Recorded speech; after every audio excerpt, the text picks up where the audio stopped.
Muy buenos días, compañeros y doctor Robinson Patajalo. Hoy les vamos a hablar sobre el caso Fiscal versus Tadic. Mi nombre es Michelle Lagos. Caso Fiscal versus Tadic. El juicio de Segnil de la Ligue, Drabsko, Hassim Delik y Asdo Alonso, acusados, se llevó a cabo en la Sala de Primera Instancia del Tribunal Penal Internacional, ya que han sido procesados por ser responsables de las graves violaciones al derecho internacional humanitario en el territorio de la ex Yugoslavia desde 1991. Comenzó el 10 de marzo de 1997 hasta el 15 de octubre de 1998. La acusación. Esta ocupa únicamente los hechos que presuntamente ocurrieron dentro de un centro de detención de Celebi ubicado en el municipio de Konjic, en Bosnia y Herzegovina, durante ciertos meses de 1991. Las acusaciones que se les imputa a los 4 acusados son graves infracciones a los convenios de Ginebra de 1949, según el artículo 2 del Estatuto del Tribunal Internacional para la ex Yugoslavia, y las violaciones a las leyes o prácticas de guerra según el artículo 3 del Estatuto, en relación con los actos presuntamente cometidos dentro del campo de detención. Derecho aplicable. Requerimientos generales para la aplicación del artículo 2 y 3 del Estatuto del Tribunal Internacional para la ex Yugoslavia. Es necesario que haya una conexión entre el acto delictivo y el conflicto armado. Obviamente, si un delito pertinente fue cometido durante el combate o la toma de una ciudad en conflicto armado, esto sería suficiente para considerar este delito se entienda como una violación al derecho internacional humanitario. La Sala de Apelaciones ha dado su opinión sobre la naturaleza del nexo entre los actos de los acusados y el conflicto armado. Basta que los presuntos delitos hayan estado estrechamente relacionados con las hostilidades que ocurrían en otras partes del territorio por las partes involucradas en el conflicto. En este caso, todos los presuntos actos cometidos por los acusados ocurrieron dentro de los límites del campo de prisioneros de Celebici, en un centro de detención operado por las fuerzas de las autoridades gubernamentales de Bosnia y Herzegovina, durante el transcurso de un conflicto armado del que dicho gobierno formaba parte. Los acusados desempeñaban algún cargo en las operaciones del campo de prisioneros y que los actos que se les imputan han sido cometidos en desempeño de funciones oficiales como miembros de las fuerzas bosnias, por lo que la Sala de Primera Instancia no duda de que existe un nexo claro entre el conflicto armado en Bosnia y Herzegovina y que los actos incluyen operaciones militares llevadas a cabo en el municipio de Konjic. Entonces, estos actos se presumen fueron cometidos por los acusados.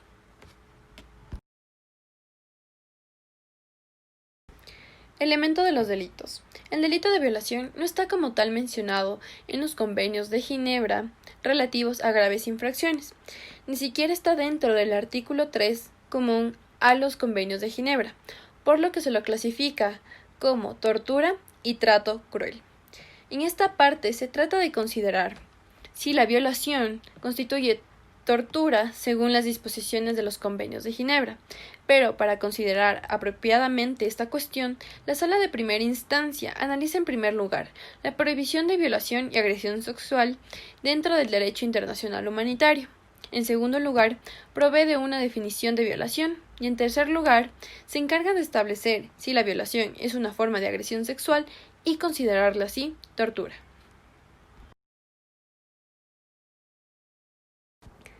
Previsión de violación y agresión sexual dentro del derecho internacional humanitario. Según los términos del artículo 27 del Cuarto Convenio de Ginebra, prohíbe específicamente la violación, cualquier forma de agresión indecente, la prostitución forzada de mujeres, por lo que sería notorio que el derecho internacional humanitario prohíbe expresamente la violación y otra forma de agresión sexual. Esta prohibición también se puede encontrar dentro del artículo 4, numeral 2, del Protocolo Adicional 2, relativo a conflictos armados internos, en el cual también prohíbe de manera implícita la violación y a la agresión sexual dentro del artículo número 4, numeral 1, donde establece que toda persona tiene derecho a que se respete su honor y su persona.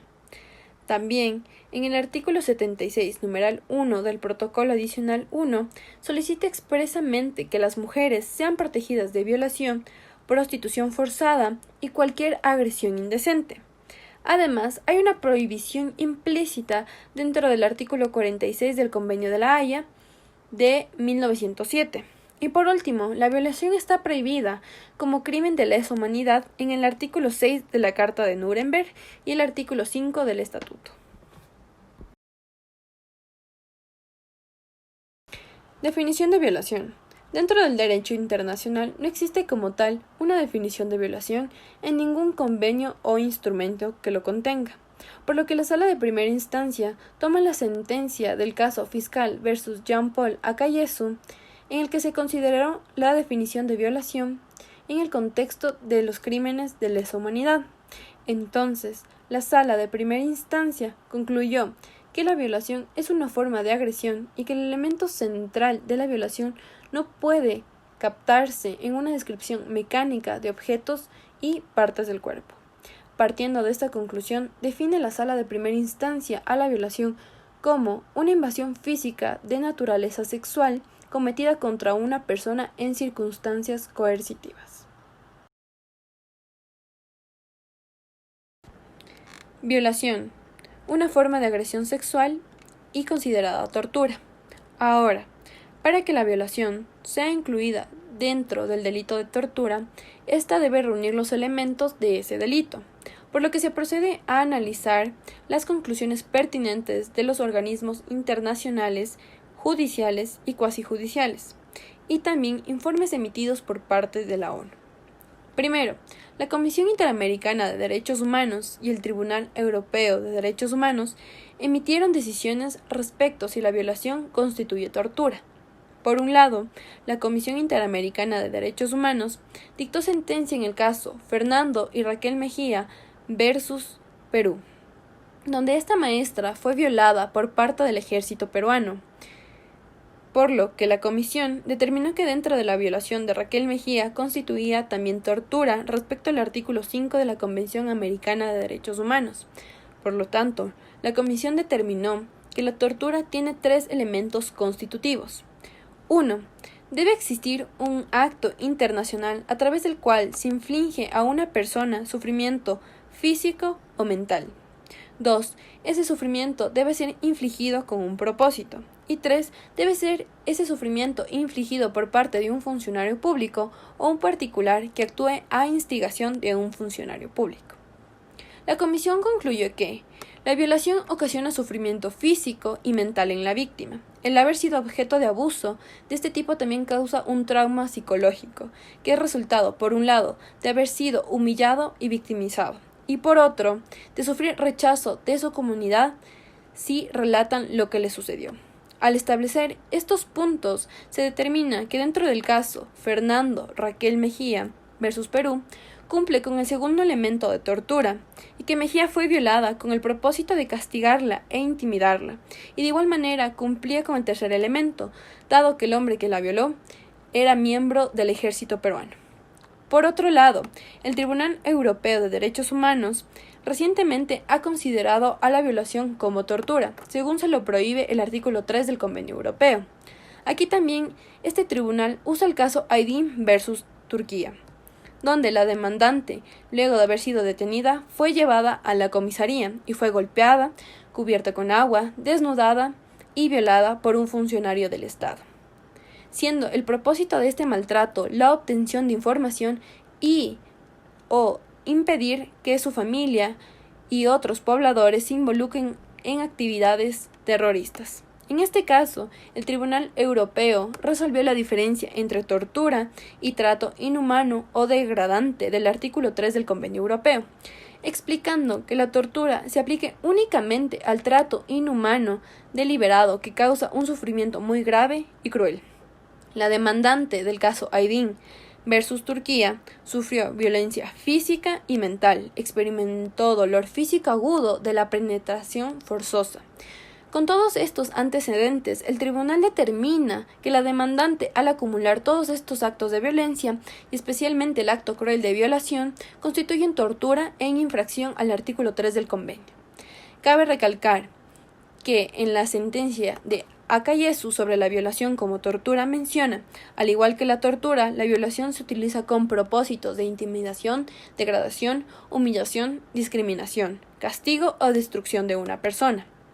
Además, esta jurisprudencia, donde se establece a la violación también como tortura, el relator de las Naciones Unidas contra la tortura comparte esta opinión, ya que sostiene que dado que era claro que la violación y otras formas de agresión sexual cometidas contra mujeres detenidas eran infracciones particularmente ignominiosas a la dignidad y al derecho a la integridad física del ser humano, constituían, por lo tanto, un acto de tortura.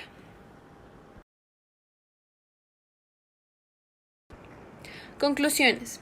Después de haber considerado todos los puntos anteriores, la Sala de Primera Instancia considera elementos de tortura los siguientes. 1. Debe existir un acto u omisión que cause dolor o sufrimientos graves, de carácter físico o mental. 2. El sufrimiento sea infligido intencionalmente. 3. Con propósito de obtener información o una confesión por parte de la víctima o un tercero, castigando a la víctima por un acto que él o ella o un tercero cometieron. Y 4. Este acto u omisión debe ser cometido por un funcionario público u otra persona en el ejercicio de sus funciones públicas, o a instigación o con su consentimiento. Por lo tanto, la Sala de Primera Instancia considera que en los casos de violación u otras formas de violencia sexual que reúnan los criterios antes mencionados deberán constituir delito de tortura, al igual que cualquier otro acto que cumpla con los mismos requisitos.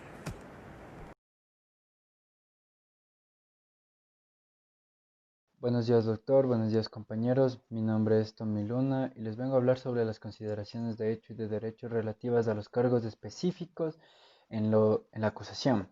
Vamos a hablar sobre la tortura y violación cometidos hacia la señora Grozdana Ceses, comprendidas en el periodo del 27 de mayo al 31 de agosto de 1992 en el campo de prisioneros de Celebici, en el cual ella fue sometida a relaciones sexuales forzosas por el señor Hacin Delic y otros.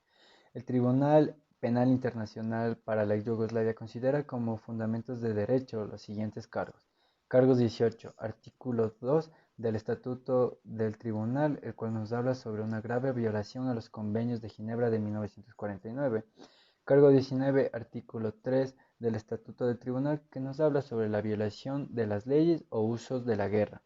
También este artículo se encuentra parado en el artículo 3, numeral 1, literal A del Convenio de Ginebra, y subsidiariamente el cargo 20 de violaciones de las leyes y práctica de guerra, estipulado en el artículo 3, numeral 1, literal A del Convenio de Ginebra. El análisis y conclusiones que nos da la Corte son las siguientes. La señora Ceses nace en abril de 1949 y tuvo un pequeño negocio hasta mayo de 1992, mes en el que ella fue llevada arrestada al campo de concentración de prisioneros de Celebici.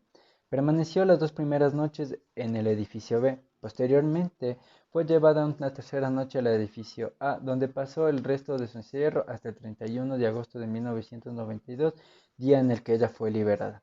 Al momento de su llegada al campo de prisioneros, el chofer, el señor Sajik, la llevó a una habitación donde ella pudo ver a un señor que utilizaba un bastón y un uniforme militar que posteriormente lo pudo reconocer como el señor Hacin Delic.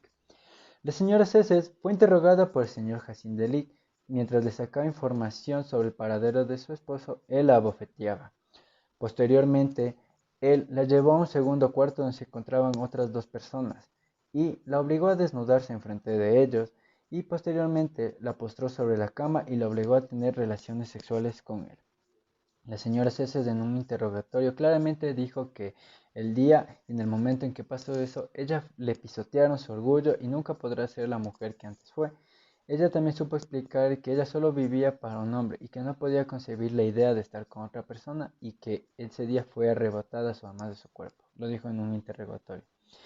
La primera sala del tribunal concluye que los actos cometidos en circunstancias coercitivas constituyen una grave violación a los derechos de la señora Ceses por el señor Hacin Delic. También se alega en la acusación que la señora Ceses fue violada no solo por el señor Hacin Delic, sino también por otras personas.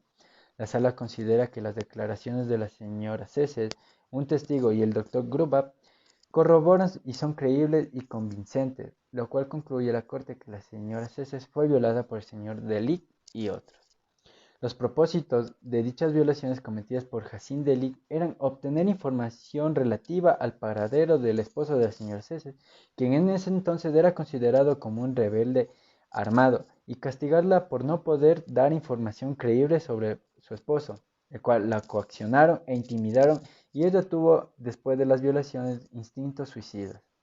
En virtud de todo lo expuesto, la Sala de Primera Instancia de la Corte encuentra que Jacín Delic es culpable por los delitos de tortura según los cargos 18 y 19 de la acusación ya antes mencionados.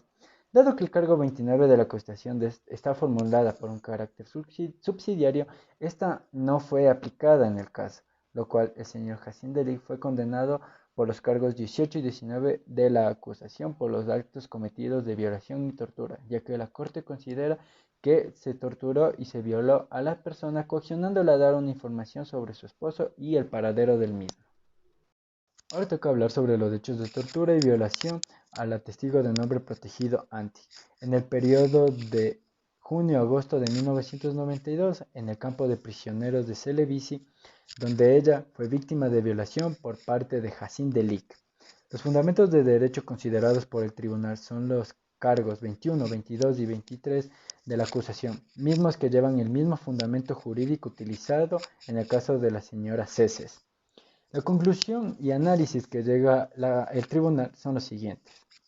Antic, nacida en 1948, es serbio-bosnia. Vivió con su mamá hasta 1992, fecha en la cual ella fue arrestada y llevada al campo de prisioneros de Celebici. La mantuvieron arrestada en el edificio A hasta el 31 de agosto de 1992, fecha de su liberación con otras mujeres.